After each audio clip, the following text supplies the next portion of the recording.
கர்த்தருக்கு ஸ்தோத்திரம். கர்த்தருடைய நாமம் மகிமைப்படுவதாக.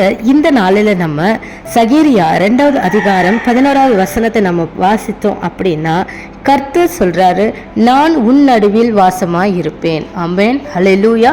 ஆண்டவர் சொல்றாரு, நான் உன் நடுவில் வாசமாய் இருப்பேன். ஆனா எப்போ தேவன் வாசமா இருக்கிறாரு அப்படின்னு கர்த்தர் தெளிவாய் 2வது அதிகாரம் 10வது வசனத்தில் சொல்லுகிறார், சியோன் குமாரத்தியே கெம்பீரித்து பாடு. ஹல்லேலூயா. நம்ம என்ன பண்ணணுமா?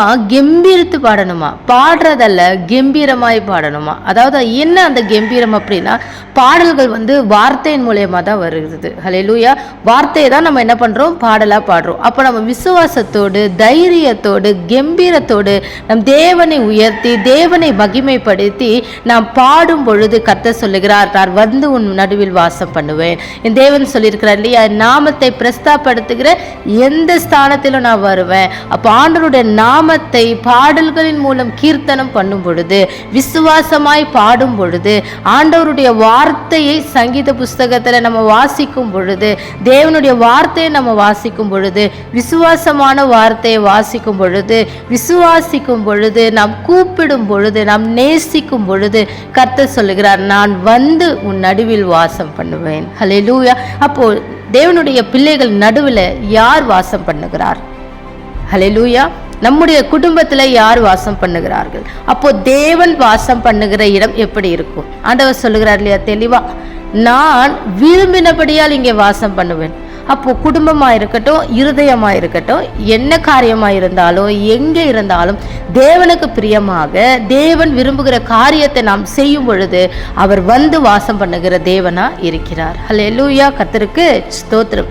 அப்போ தேவனுக்கு பிரியமான வாழ்க்கை நாம் வாழ்கிறோமா? நம்முடைய குடும்பத்தில் நம்ம வாழ்கிற வாழ்க்கையில் தேவன் வந்து வாசம் பண்ணத்தக்கதாய் அவருக்கு பிரியமான காரியம் நம்முடைய வாழ்க்கையில் இருக்கிறதா? நாம என்ன பண்ணணும்? நிதானிக்கணும், சோதித்து அறிய வேண்டும். ஹல்லேலூயா. கர்த்தருக்கு ஸ்தோத்திரம்.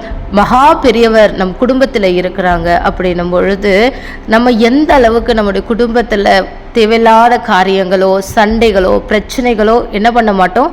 பேச மாட்டோம். தேவன் இருக்கிறார் அப்படிங்கிற அந்த குடும்பத்துக்குள்ள சத்தம் போட்டு கூட சண்டை பிரச்சனைகள் என்ன பண்ணாது அப்படின்னா அந்த இடத்துல வராது. ஏன்? பெரியவர் என் நடுவில் வந்து வாசம் பண்ணி இருக்கிறாரு, என் குடும்பத்தில் வாசம் பண்ணி இருக்கிறாரு. அப்போது இருதயத்தில் கூட மற்றவர்களை அழிக்கணும், மற்றவங்க மேலே பொறாமை, மற்றவங்க மேலே கசப்பு, மற்றவர்களை அழிக்கணுங்கிற தீமையான எந்த எண்ணமும் வராது. ஏன்னா என் இருதயத்தில் மகா பெரியவர், உன்னதமானவர் வாசம் பண்ணுகிறார். அப்போ வாக்கு கொடுத்திருக்கிறார், நான் வந்து உன் நடுவில் வாசம் பண்ணுவேன். ஹல்லேலூயா. இதோ நான் வரேன், உன் நடுவில் வாசம் பண்றேன்னு மனுஷங்க சொல்லல, என் கர்த்தர் சொல்லியிருக்கிறார். ஹல்லேலூயா. 2:10 வாசிங்க அப்படின்னா, சியோன் குமாரத்தியே கெம்பீரித்து பாடு, இதோ நான் வந்து உன் நடுவில் வாசம் பண்ணுவேன் என்று கர்த்தர் சொல்லுகிறார். ஹல்லேலூயா. கர்த்தர் உங்கள் நடுவில் வாசம் பண்ண விரும்புகிறார். அவர் விரும்புகிறபடி, அவருடைய தேவன் சொல்லுகிறபடி நம்முடைய வாழ்க்கை மாறும் பொழுது, நாம் மனம் திரும்பும் பொழுது கர்த்தருக்கு ஸ்தோத்திரம், நம்மை அவர் ஆசீர்வதித்து நம்மை பெருக செய்து பரலோகத்துக்கு நேராக வழி நடத்துகிற தேவன் அவர். கர்த்தர் தாமே உங்களை ஆசீர்வதிப்பாராக. ஆமென்.